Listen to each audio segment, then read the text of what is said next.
Pozdravljeni. Je bila kazen Serhija Pereza primerna na veliki nagradi Singapurja? Na to in še marsikatero drugo vprašanje bomo skušali najti odgovor v naslednjih minutah.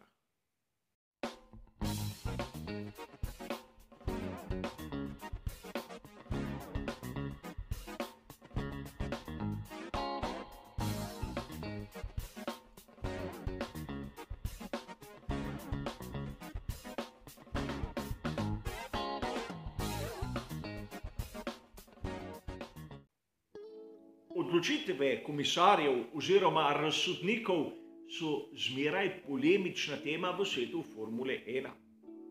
Kakorkoli obrnemo zadevo, eni skupini odločitev, takšna ali drugačna, ne bo všeč.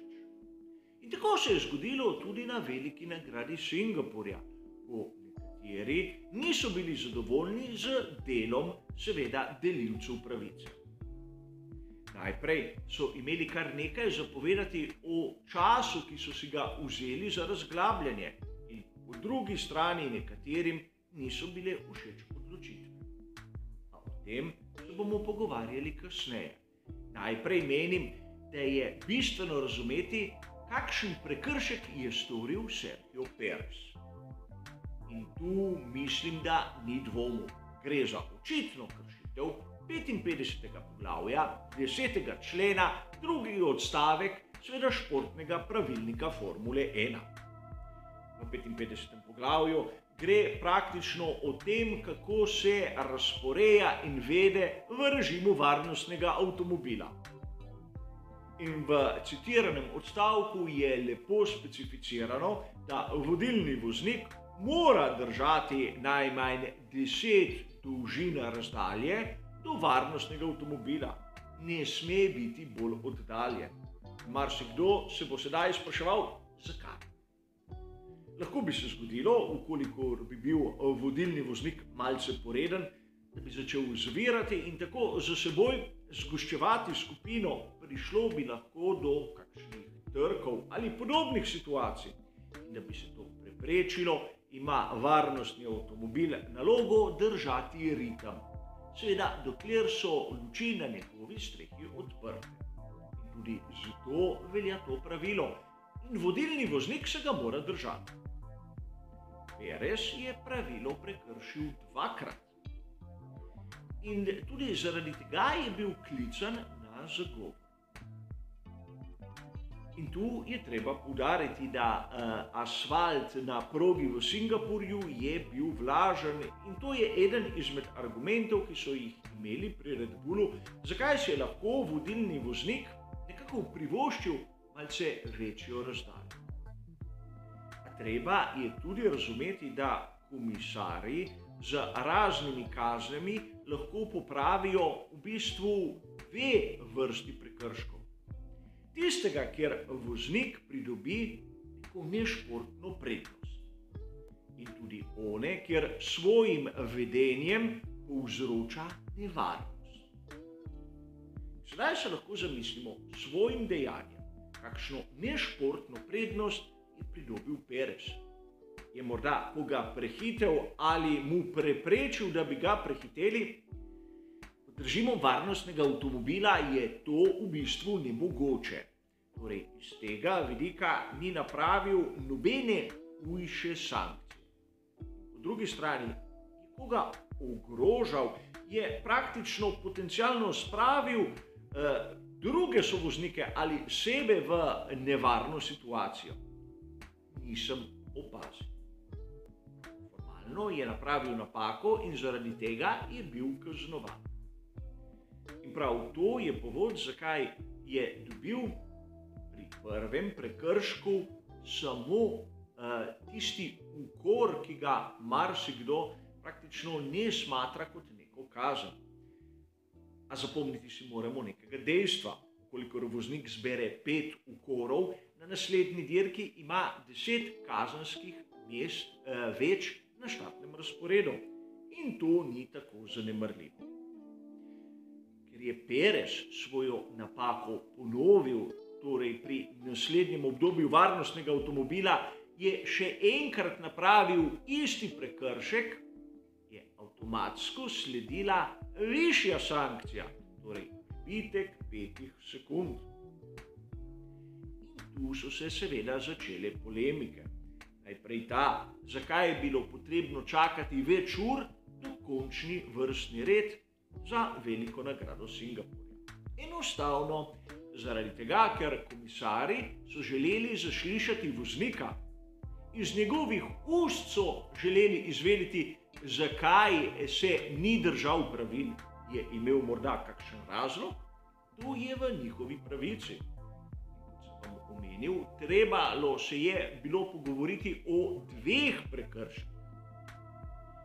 In ukolikor vzamemo v zakup to, da je zaslišanje trajalo ne samo 2 ali 5 minut, ampak kar precej, da je po zaslišanju bilo treba še enkrat pregledati material, se odločiti in spisati poročilo, je verjetno vsakomur lahko jasno, da to je nemogoče opraviti v, na primer, 15 minutah. In pustimo sedaj dolžino odločanja. Slišali smo kar nekaj kritik glede na samo razsodbo. In tu bi rad kot primer vzel izjavo Matije Binota, ki sem jo zasledil na spletni strani RaceFans. Najprej moram priznati, da sem bil izjemno razočaran nad dejstvom, da Matija Binotto ukora sploh ne smatra kot kazen. V pravilih Formule 1 je že kar nekaj sezon jasno, da kazni, ki jih imajo na voljo komisarji, so ukor, pribitek 5 sekund, pribitek 10 sekund, drive-thru ter stop and go. Med temi 5 kategorijami se lahko seveda komisarji po lastni vesti odločajo, katera je bolj primerna. In videli smo pred nekaj minutami, da Perez je seveda prekršil pravila, ampak ni storil nič takega, kar bi zahtevalo hudo sankcijo. In prav tu je Matija Binotto izjavil nekaj, kar je mene osebno pravzaprav razočaralo. Namreč povedal je, da Antonio Giovinazzi na veliki nagradi Singapurja v sezoni 2019 je dobil pribitek 10 sekund. Že ko sem slišal to izjavo, sem se malce začudil. Namreč Sergio Perez je kršil pravilnik, ko je kot vodilni voznik, seveda pod režimom varnostnega avtomobila, kršil pravila. In sedaj se lahko vsi mi sprašujemo, kdaj je bil Antonio Giovinazzi vodilni voznik na veliki nagradi Singapurja v sezoni 2019. Seveda ni bil. Torej, napravil je čisto nek drugi prekršek, ki pa je, kot bomo videli v nadaljevanju, tudi bistveno hujši. Namreč Binotto pozablja, da pri FIA so tako prijazni in imajo v arhivu vse uradne dokumente, najmanj od sezone 2012 do danes. In pogledal sem, zakaj je Antonio Giovinazzi dobil pribitek 10 sekund. Prav tako je šlo za prekršek storjen pod režimom varnostnega avtomobila. Ampak takrat so bili tik ob progi varnostni delavci ter seveda samo dvigalo. In direktor dirke je lepo povedal voznikom, naj se držijo desne strani proge, da bodo na levi strani bili vsi udeleženci varni in varni tudi vozniki svetovnega prvenstva Formule 1. A Antonio Giovinazzi je na to gladko pozabil in zapeljal izjemno blizu tistega tehničnega vozila, ki je peljalo ob progi, seveda, ko se je umikalo. In malo je manjkalo, da ne bi povozil kakšnega varnostnega delavca ali se zaletel, seveda, v dvižno vozilo. Torej, potencialno izjemno nevarna situacija, kateri je sledila sankcija 10 sekund. In verjamem, da Matiji Binottu bi prišlo le zelo prav, da bi Perez dobil 10 sekund kazni in da bi tako Leclerc zmagal. Vprašajmo se, kdo je bil na progi najhitrejši, kdo je znal lepo štartati in kdo je vodil celotno dirko. Seveda, napravil je napako, ampak bil je kaznovan. Slišali smo lahko tudi marsikaterega drugega komentatorja, ki je dejal, da Perez bi moral dobiti 2-krat po 5 sekund. Ukolikor bi za prvi prekršek dobil 5-sekundno kazen, bi za drugega, po mojem, moral dobiti 10-sekundno kazen. Ampak sprašujemo se lahko, kakšno prednost je dobil s takimi prekrški in kako bi lahko enačili, naprimer, kazen za tistega voznika, ki dobi trajno prednost, ko izkoristi vožnjo po izletni coni, s tistim, kar je napravil Perez. Mislim, da je argumentacija privlečena precej za lase in mnogi, verjamem, da malce zafrustrirani člani ekip iščejo na vse kriplje izgovore, zakaj v Singapurju niso zmagali. A to ni zadeva, s katero bi morali obremenjevati nas navdušence. Treba je povedati, kakšna je realna slika.